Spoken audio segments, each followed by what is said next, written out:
Frank, we normally poke some fun when we start these interviews every week with you, but I want to kind of address the 20th year anniversary of Pat Tillman's tragic death. He was a teammate of yours, a true American hero, and it happened on this day, like I said, 20 years ago that he passed. And I'm just curious, just for someone who knew him like you did, when the anniversary comes up like this, what do you think about, and what did Pat touch you?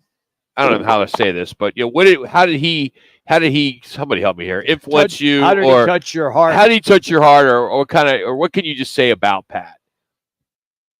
You know what? I appreciate that, guys. How you guys doing on this Monday? Good. You know what? 20 years ago, man, Pat, I saw Pat walking out of the facility saying he was getting ready to go to the military. And knowing Pat, Pat was a history buff, an intelligent and smart football player. But not only that, just pretty excellent in school. But one of the things that surprised me was that I'm getting ready to go in to work out. He's leaving out saying, man, I'm getting ready to go. I said, hey, how'd your contract go? He said, I didn't sign my contract. I'm going to the military. I said, what do you mean? He said, no, me and my brother, we're going to the Rangers, man. We're going to join the military. After 9/11, I got to do something. I can't just sit on my ass. And I said, are you kidding me? I'm going to do it, man, me and my brother. Gave him a big hug, man. I told him I'm going to pray for you, man. And you just watch that decision that most of the football players or most people at that time, a lot of people make that decision. Pat's one of those guys who's living in the limelight of it and have an opportunity to continue in that. And his contract's up. He's ready to make, tens of millions of dollars. And he said, no, I'm going to the Army. And that decision, man, you look at his decision was life-changing. And you look 20 years later and of all the wonderful things that have been accomplished because of the Pat Tillman Foundation, the run, the people that support him, the people that love him and admire the decisions that he made. You look at the lives that have been changed because of that. Not just the decision to go, but even in the midst of his passing and the death, the lives that have been impacted. I can honestly say, without a doubt, that'd be something Pat would honestly be happy about and proud, mostly more proud about.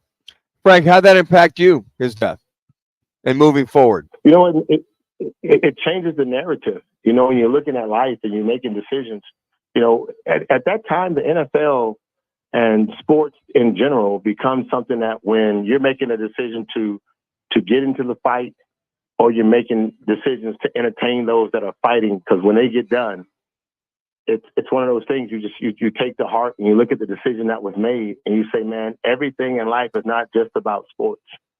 Some things you're going to make a decision about that has nothing to do with sports. It has to do with something that's far greater.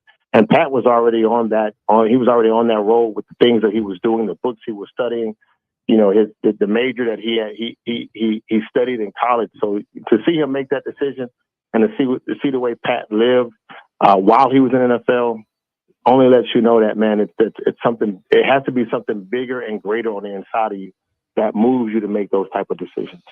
And Rock and I had him on many times. I'd talk to him and out there practice would have. But when you looked at him in that locker room, the way he carried himself, the way he was serious, he was focused, kind of an OBS guy. But there was also a lighter side to Pat. You saw some of his comments from that point of reference.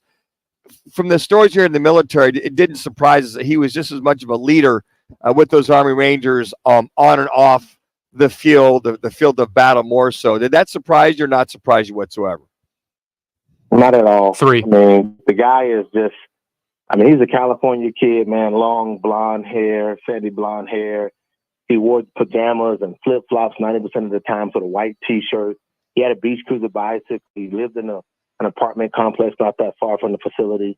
Really lays out fair in that area, but mentally, just a giant when it came to making decisions like that. So when it came to being a leader, he came and learned what he needed to learn from Aeneas Williams, Kwame Lassiter, and the rest of the guys. But when it was his time to shine, he stood tall. He was a dog on the ball. He was a dog on the football field, and he gave everything he had. So him making that decision of the way he was, the way he was respected for what he did in the military when he got there, absolutely exactly the type of person you expect him Frank, draft on Thursday. The fourth pick. Will the Cardinals be sitting there, and are they going to draft? Are they going to draft Marvin Harrison Jr.? And what do you think is going to happen? In my opinion, I hope they don't start trying to look at one bird in the hand that's two in the bush. I hope they don't start gambling this moment. I think Marvin Harrison is a great pick. I think as a player, you want somebody that can come in with a physical presence that's ready to play and to be explosive. We need that on our football field. We have not seen explosiveness. We haven't seen explosive actions from our receiver. We haven't seen a lot of catches downfield. Those are things that you just can't bypass. If he still can get him in the 6th or they trade the pick out, that's one thing, but that's a gamble. He's a player that I think you should go ahead and set your hat on and your heart on and make the decision. He's going to get tempted, that the phone is going to ring. Don't answer it. Don't answer it. That's what Minucci keeps saying. They're going to pick it up, right, Frank? Do not answer that phone. Dude, the Cardinals got, correct me if I'm wrong, the Cardinals got like 20 picks in the next 3-year draft, right? Like, give or take. Yeah, close enough. Yeah, give or take, right? Like they got a ton of picks, man, and they got a lot of good picks in the top 100 picks that they could use to build this team. We're a young team that in the right direction with a young head coach and a young general manager. With a couple of good picks and a couple of good pickup, this team can turn around pretty fast. But I'm with you. I'm with you, Jimmy B. I hope they don't pick up the phone, but it's too tempting. It's too hard. There are too many people out there, man, right now salivating over these quarterbacks that's supposed to be, able to walk on water and throw BBs, man, like grapes. So to me, you got to answer the phone. But I think that when it comes to your base and what your base needs and what you need in that locker room, sometimes you just can't answer that phone call. We love you, Frank. Have a good week. Thanks for the time. All right, brother. Appreciate you guys. Love you too. You got it. Frank Sanders here on Rockin' Minucci with Jimmy B. One more to go out here to Arizona, the CAZ Sports Book.